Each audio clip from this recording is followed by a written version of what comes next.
Hey guys, it's Life with Lisa. We're going to be cooking just real quick, maybe a 5-minute recipe for baked potatoes, maybe even less. I will show you what it looks like. In this tray, guys, I washed russet potatoes. I scrubbed them clean. I dried them. I rubbed olive oil on them. I first poked them with a fork. Listen, you could do what you want. I'm old-fashioned. I like to poke them with a fork. People say you don't have to, but I do. Poke them with a fork so steam can escape. I liberally salt them, okay, the outside skins. Not where people are not going to want to taste it and say, oh my God, that's so salty. But enough that it gives a flavor. And then I made a tent. I lined it with foil. This is foil on top, so they're going to steam. I don't put a rock underneath them because I like the bottom of my potatoes to get hard and crispy. And trust me, I used to individually, but I didn't want to, I'm making so many potatoes tonight. I don't want to sit there and waste all the foil individually wrapping all these potatoes. Anyway,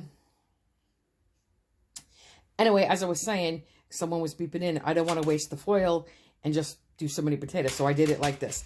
For me, no, it does not make it soggy. Does not keep it wet. I get a crispy, I'll show you tonight, it's crispy and crunchy and delicious and tender on the inside. Anyway, so this is going to make a steam. It's going to cook the potatoes. You could cook them 425 or 450. And again, depending on the size of your potatoes, anywhere from 45 minutes to an hour, even sometimes an hour and 15 minutes.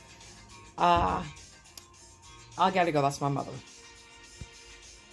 Just wanted to say, if you wanted to, maybe the last 20 minutes of cooking, if you want, you could take the foil off if that makes you feel better and you want the air to circulate them. You could do that as well. All right, bye. Guys, here are the some of the baked potatoes, right? See, look, I already popped them in the oven because I wanted to see if they were done. And I don't know if they're still going to make that crunchy sound, but... Hear that? Oh, that's the foil, wait. Wait, hold on. There. And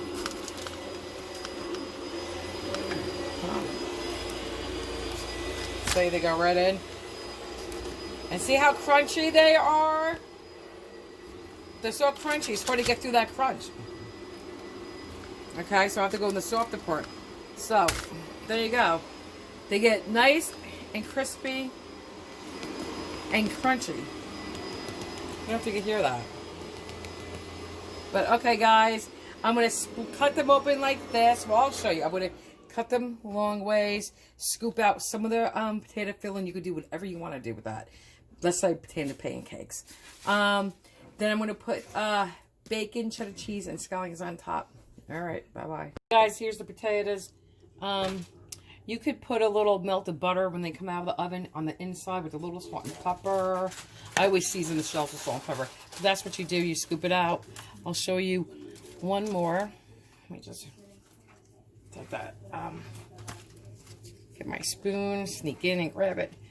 Don't go too far down. Don't go too far over on the sides. Just start scraping it like that. Getting it out. You can see. Okay. I have to go back to, I'm masquerading my strawberries and blueberries, but let's just go back to this.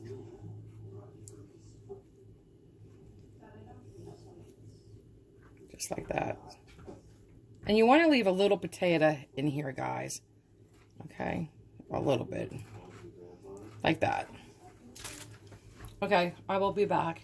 Guys, and excuse my mess in the back. Like I said, it's been a long day. I'm still cooking. I've been cooking since like 5:36 in the morning. But save your filling from your potatoes. You can make potato pancakes out of it. Anyway, you know, egg, salt, pepper, whatever cheese you want. I would use locatelli cheese. You could use American cheese, sharp cheddar, just whatever. And then you could fry it like that in a frying pan with a little oil and butter. Or you could just put some...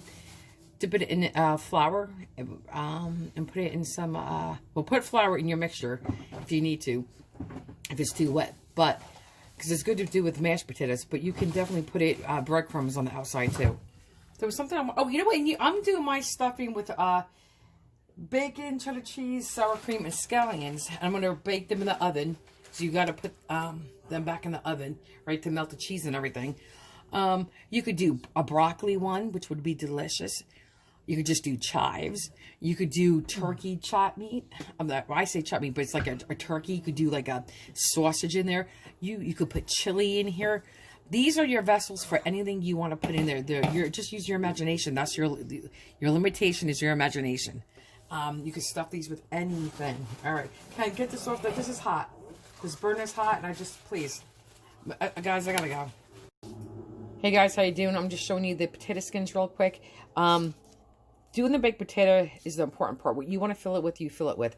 And whatever, if you like the cheddar cheese and bacon and scallion, with scallions or sour cream, fine. But you could do it, layer it the way you want. I put cheddar cheese in first. Let me put the light on. I put cheddar cheese in first, then I'll do, maybe, because I love scallions, a little scallions. But then I'll do bacon, and then I'll finish it with more cheese on top. And then scallions. These are pretty deep. Some of these potato skins go deep. So that's how I like to do it. And this works as the glue. So the cheddar cheese would work as a glue and keep everything inside there. I'll be back. Bye. Guys, here's the potato skins. And I'll put sour cream on it. There you go. If we want more cheese, I can put more cheese, but I have to get started. All right, bye. That's mustard.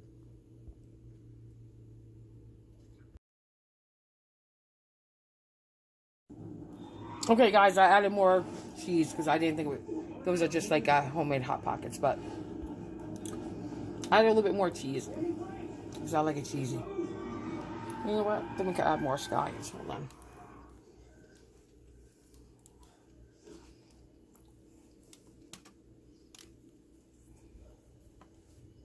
There you go.